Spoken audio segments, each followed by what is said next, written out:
Hey, where the hell are you right now? Well, who knows? Don't mess with me! There's nothing of ours in the house. What's going on? Well, that's because I took all of my stuff and left. Huh? I don't understand.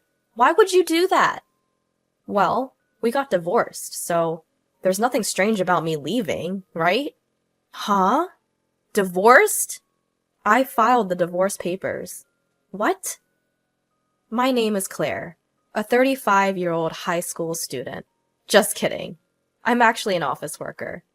I have a husband named Evan, and we've been married for 5 years. Evan used to work as a company employee, but he quit his job about 2 years ago and started his own business. However, the business hasn't been doing well, and we've been in the red for the past 2 years. But my income is pretty good, so we're managing to get by. Our relationship as a couple is average, not particularly bad. The problem that I feel is the horrible attitude of my mother-in-law and sister-in-law who live in my husband's family home. Every time I meet with my mother-in-law and sister-in-law, they mock my appearance and complain about something. Each time, I feel sad and stressed. My in-laws' home is about a 10-minute drive from the apartment where my husband and I currently live, and my husband often takes me there. At the beginning of our marriage, I put up with going to my in-laws' house for my husband's sake. But their bullying has gotten too much recently, so I've started to talk back. Even so, my mother-in-law and sister-in-law don't back down. And my mother-in-law and sister-in-law, they always try to extort money from me for something. Hey Claire, I have a friend's birthday coming up. I want to buy a present, so could you give me $500? Huh? $500? What are you buying? I'm gifting a trip. I'll be going along too. No, that's strange. It's basically like I'm giving the gift, and I can't afford to give $500. You're really stingy, Claire. What are you, a miser? Seriously, even though Evan supports her. Excuse me? I'm the one supporting him. My husband hasn't contributed 1 cent to our living expenses in the past year. And you, sister-in-law, get a job. You're a NEET at your age. Why does my mother-in-law accept my sister-in-law's NEET status? I wanted to spill out all of these thoughts, but my husband interrupted. Hey, Claire, I have a friend's birthday coming up. I want to buy a present, so could you give me $500? You really understand, Evan. I'm touched. You're a good son. Then can I also get about $300? There's something I want. Sure, that's fine. Claire, you should have about $300 in your wallet, right? Come on, give it to her quickly. Whether it was due to his pride, my husband made me hand over the money to my sister-in-law without any hesitation. Moreover, my husband started saying incomprehensible things like, "Thanks to me, we can live this luxurious life." I can't keep up with my husband's recent actions. On the way home in the car, I pointed out to my husband, "Why do you put on such a show?" "I have my pride as the eldest son." He began to say more absurd things. From there, it turned into a significant argument.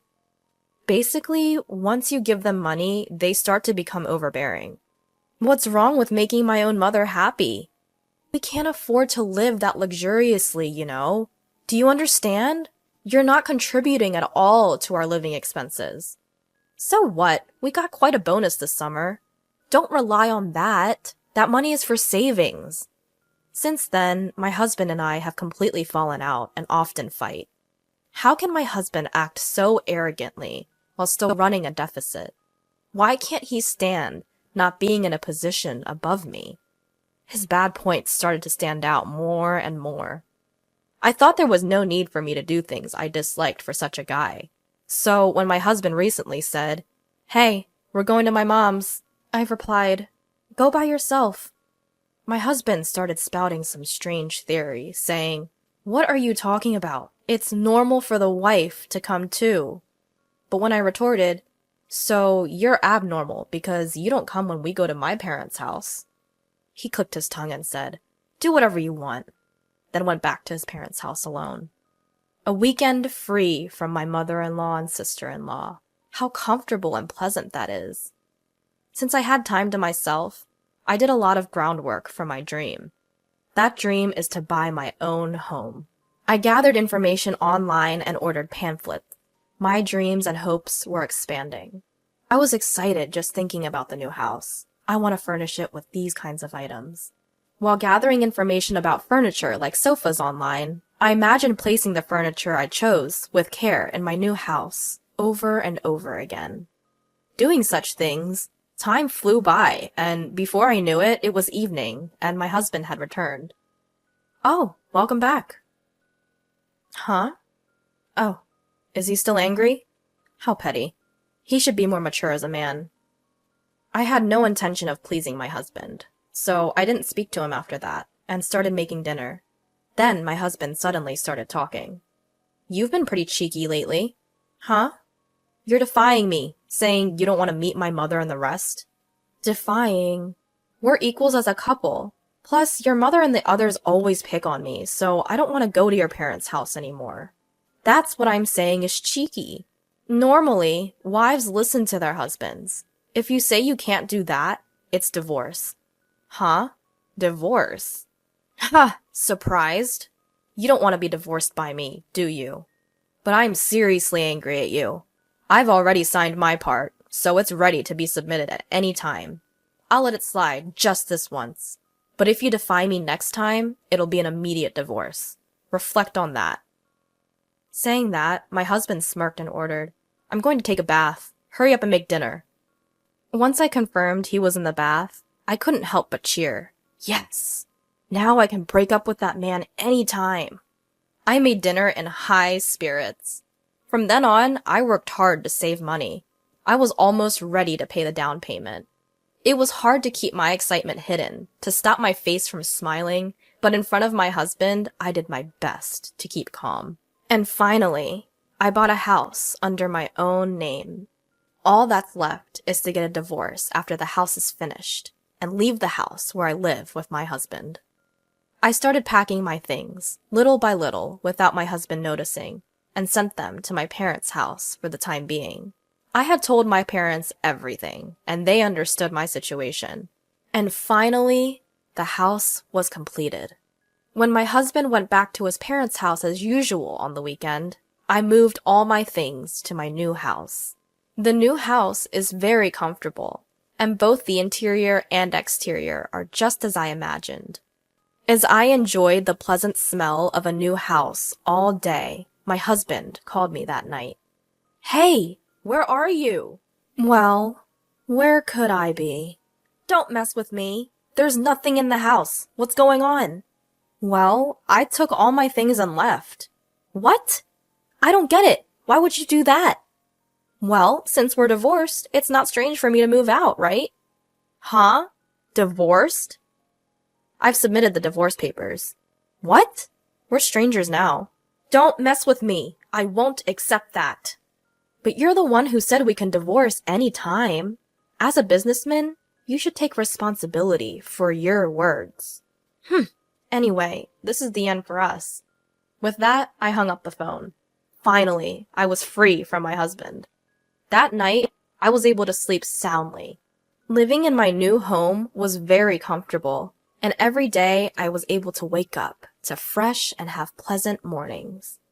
Today, I decided to invite my parents to my new home for the first time. As I was cooking alone in the kitchen, my father and mother came with a bottle of celebratory sake. Both my father and mother were surprised to see my new home. And then the three of us toasted. Even though it was a bit early, we started a party. Suddenly, the intercom of the house rang. Huh? Who could it be at this time? When I checked the intercom, there was my ex-husband, ex-mother-in-law, and ex-sister-in-law. "Why are you here?" "From today, my parents and I will live here. My father is in the hospital now, so when he's discharged, he will live here. Open the door right now." "No way, that's ridiculous. Why would I have to do that?" "Please, leave my property. Immediately." Then my ex-mother-in-law stepped forward.